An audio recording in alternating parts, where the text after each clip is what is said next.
He was a titan of music, a billionaire, a mogul, a cultural force. But now Sean Diddy Combs is behind bars, awaiting a federal trial that could end everything he built. Allegations have surfaced, painting a picture of a hidden world behind the fame, one filled with silence, control, and disturbing secrets. This isn't just a scandal, it's a reckoning. And the story? It's only beginning. Today, we're diving into one of the most shocking unravelings in modern music history, the rise and possible fall of Sean Diddy Combs. Once hailed as a hip hop visionary and global business icon, Combs now faces a federal trial that threatens not just his freedom, but the very foundation of his empire.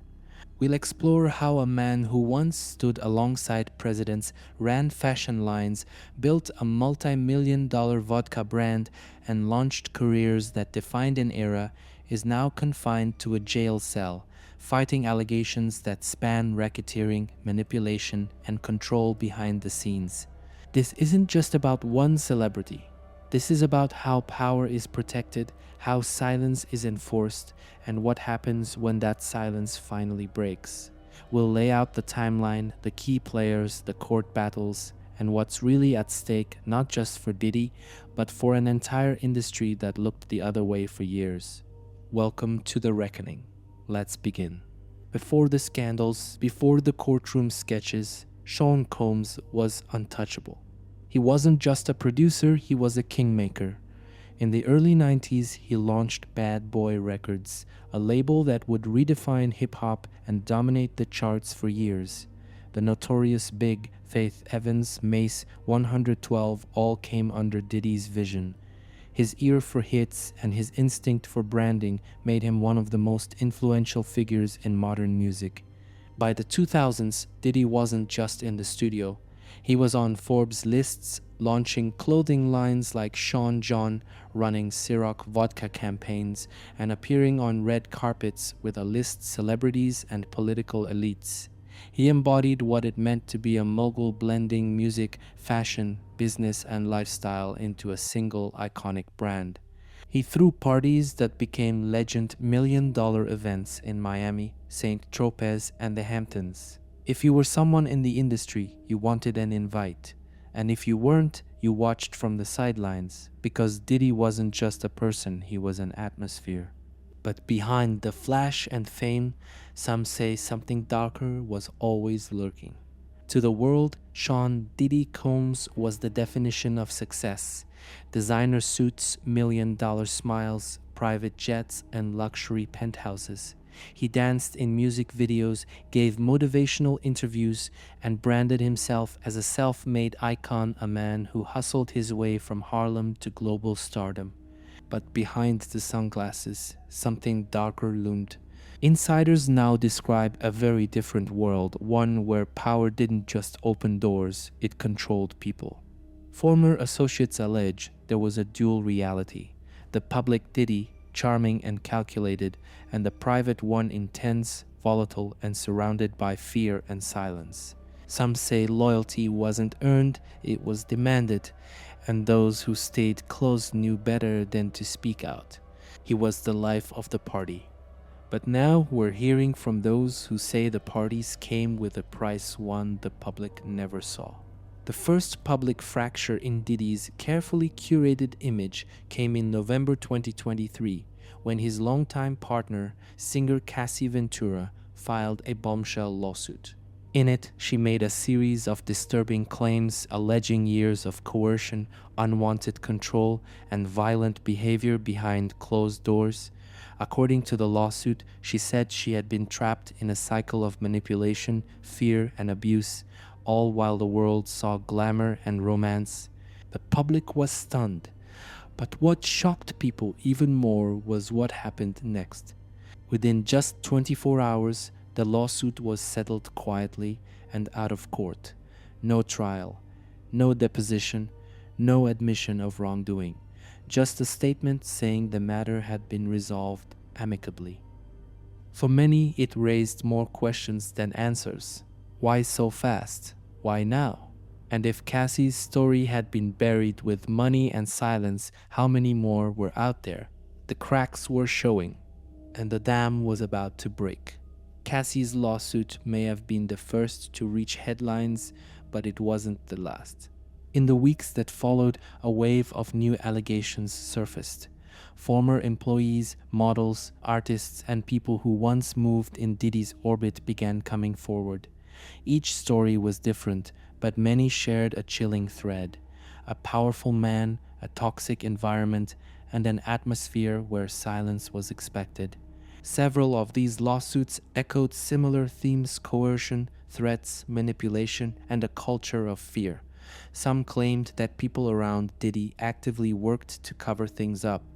Others alleged they were paid to keep quiet. The lawsuits spanned years, some going as far back as the early 2000s. And while Combs' legal team denied all allegations, insisting the encounters were consensual or fabricated, the number of accusers kept growing. What once looked like an isolated incident was now starting to resemble something far bigger, something systemic. And the question became impossible to ignore.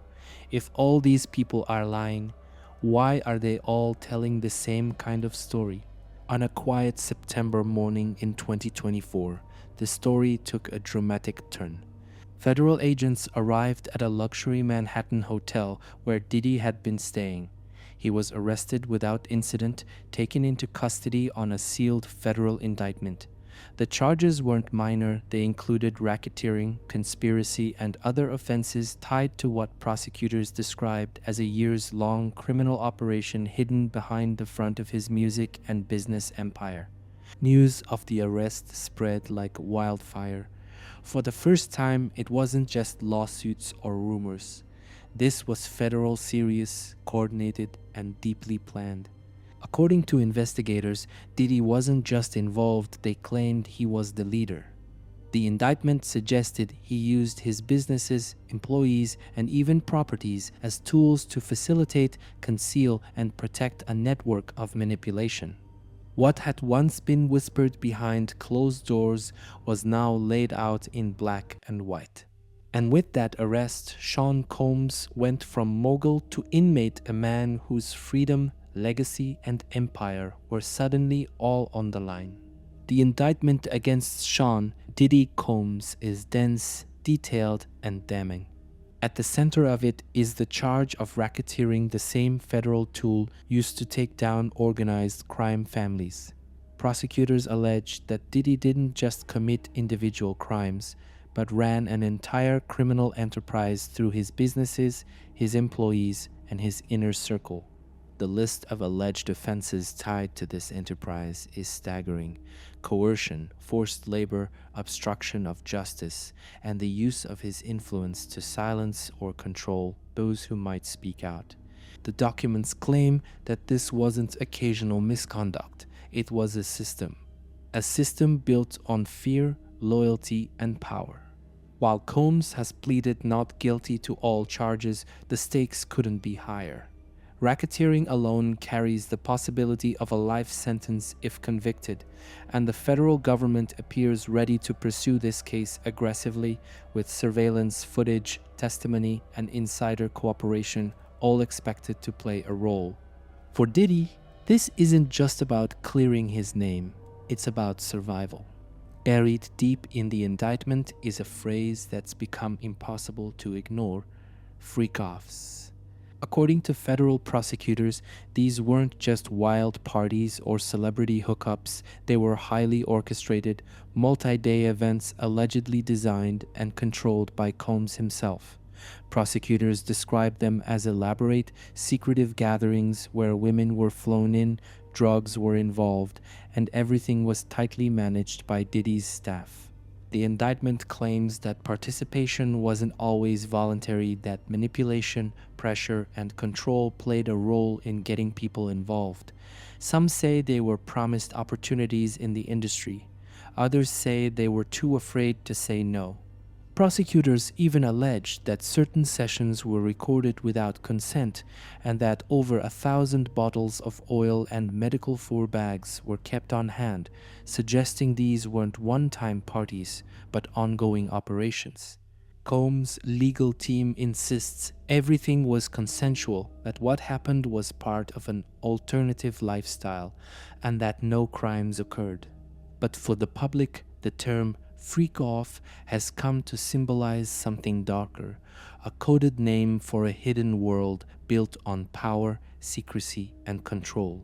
The indictment doesn't paint Sean Combs as acting alone.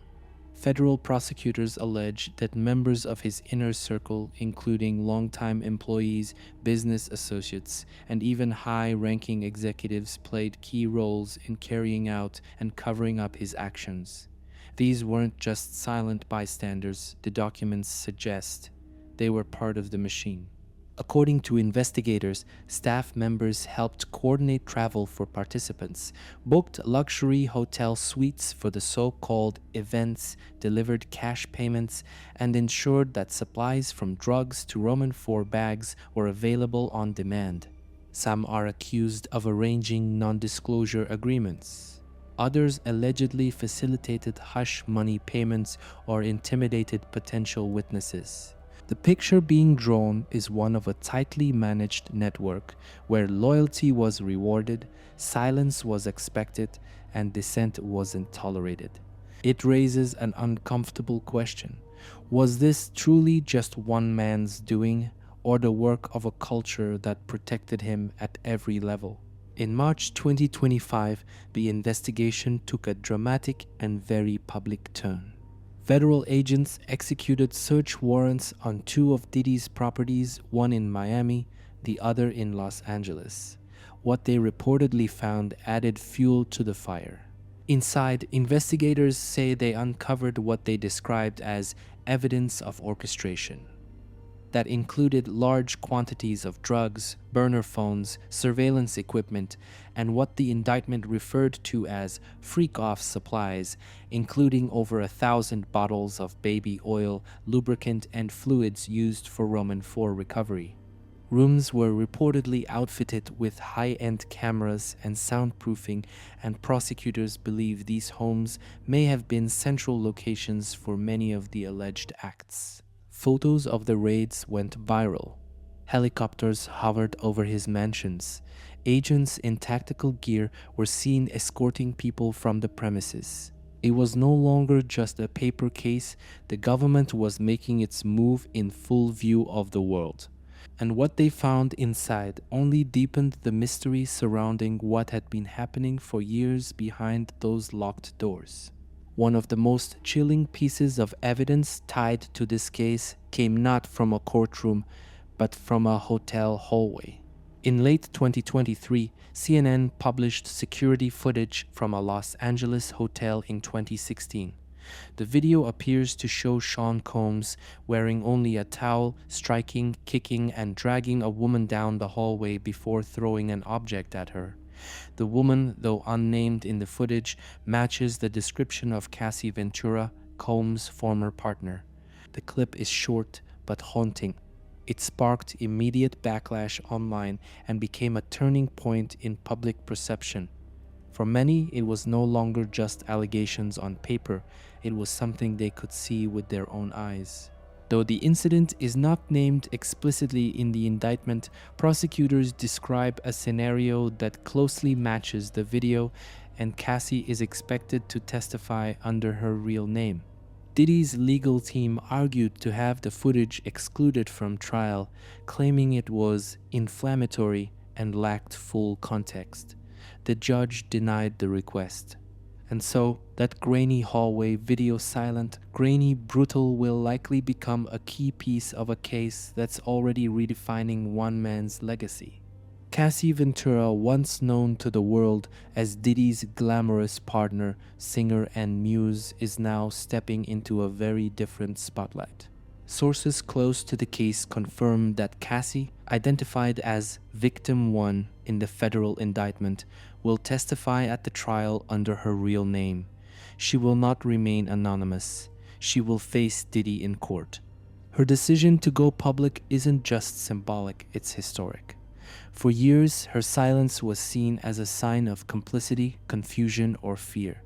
But now, she may become the trial's most critical witness. Her 2023 lawsuit cracked open the dam, and now she's the first to walk through the door she helped push open. Prosecutors are expected to center her testimony around the 2016 hotel incident, her claims of psychological manipulation, and her experience inside what they now describe as a criminal enterprise. For Diddy's defense team, Cassie's presence in court is a major threat. For prosecutors, it's their emotional anchor.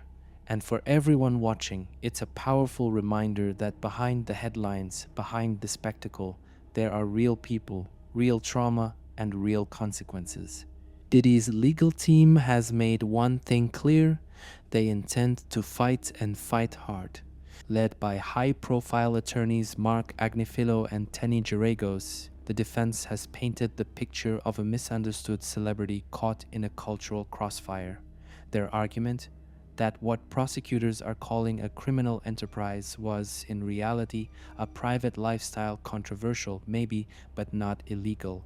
In court, Agnifilo stated that Diddy was part of what he called the swingers world, a consensual, adult subculture that he believed was common among high-profile figures. According to the defense, the relationships were voluntary, the events were consensual, and any claims to the contrary are either exaggerated or opportunistic. They've also attempted to block certain pieces of evidence, including surveillance footage and prior civil suits, arguing they could prejudice the jury or misrepresent the facts. Their message to the public and to the courtroom is simple: don't confuse fame with guilt. Don't mistake lifestyle for crime. But as more details emerge and more accusers step forward, the question becomes, will that defense hold up under the weight of testimony, evidence, and a growing public reckoning? This trial isn't just a legal battle. It's a clash between two legal powerhouses. On one side, Sean "Diddy" Combs has assembled a legal dream team. Leading the defense is Mark Agnifilo, known for his sharp cross-examinations and high-profile clients. Alongside him is Tenny Geragos, daughter of famed defense attorney Mark Geragos, bringing both courtroom skill and media experience to the case. Recently, Diddy added Brian Steele to his team, the same attorney who defended rapper Young Thug in another massive racketeering trial.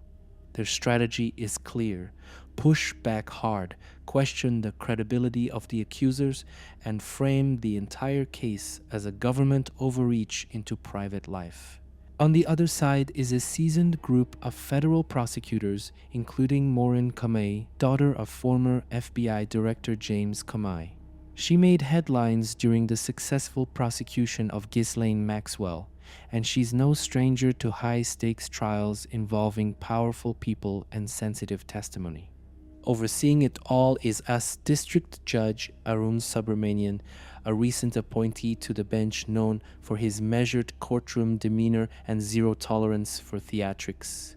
With this much legal firepower on both sides, the trial isn't just about guilt or innocence, it's about who can tell the most convincing version of the truth. Presiding over the trial is US District Judge Arun Subramanian, a recent appointee to the federal bench, known for his no-nonsense approach and background in civil rights litigation. His courtroom is expected to be tightly run, especially given the intense media attention surrounding the case. Jury selection begins on May 5th, and it won't be easy. Potential jurors will be questioned not only about their knowledge of Diddy, but also their views on celebrity culture, the music industry, and complex topics like consent and power dynamics. Both sides know that seating a fair, impartial jury in a case this high profile is like walking a legal tightrope. And then there's the pressure. The cameras might not be in the courtroom, but the eyes of the world will be watching. Every headline, every soundbite, every cross-examination is likely to be dissected in real time across social media, cable news, and YouTube. For the prosecution, the challenge is proving criminal intent beyond the shock factor. For the defense, it's convincing a jury that fame isn't a crime. But for the jury, the hardest task may be separating the myth of the mogul from the man now sitting in a prison uniform fighting for his future. Since his arrest, Sean Combs has remained behind bars and not by choice. He's filed multiple requests for bail, all of them denied. Why? According to federal prosecutors, there's a serious risk that Combs could interfere with the case. They've argued that he has the money, the reach, and the connections to intimidate witnesses, destroy evidence, or manipulate testimony. In fact, witness tampering is one of the prosecution's deepest concerns. In past lawsuits, there were claims of hush money, pressure, and even threats to keep people silent. Now that the stakes are criminal, not civil, the fear is that the pressure could escalate. Combs is currently being held at the Metropolitan Detention Center in Brooklyn, a stark contrast from the luxury homes he once lived in. No private jets, no staff, just a prison cell and a future that now hinges on a courtroom battle. He's been seen in court wearing a tan uniform, his beard gray, his demeanor quiet. For someone once known for commanding every room he walked into, his silence in court has been deafening. Celebrity scandals aren't new. We've seen musicians, actors, and influencers face lawsuits, bad press, even arrests. But this case, this trial feels different. It's not just about one night or one mistake. Prosecutors allege that this was a pattern spanning years, a system built on power, loyalty, and silence. And the allegations don't come from tabloids or anonymous rumors. They come from former partners, employees, insiders, people who were once close. It echoes other high-profile cases from R. Kelly to Jeffrey Epstein, where influence and wealth allegedly shielded abuse from public view. But this one cuts deeper into pop culture. Sean Combs wasn't just successful, he was aspirational. He defined the blueprint for hip-hop entrepreneurship, for black excellence, for crossover success. That's why this case has gripped so many, because if even someone like Diddy, a man with Grammys, global brands, and decades of acclaim could be hiding something this dark, then what does that say about the systems that enabled him?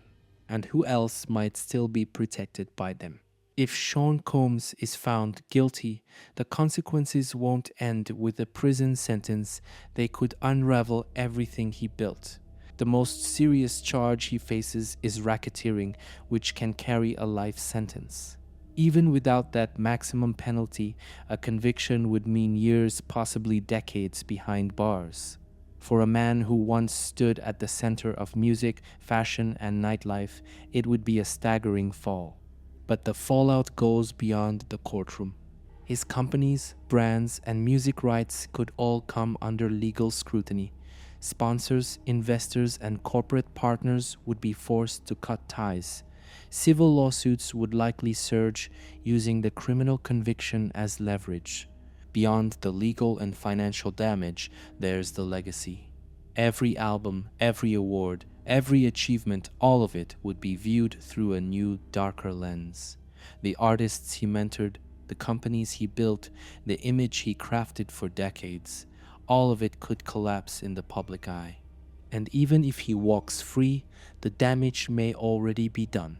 Because in today's world, sometimes it's not the verdict that decides your fate, it's the story that gets told before the jury ever speaks. The trial hasn't even begun, and yet the impact is already rippling through the industry.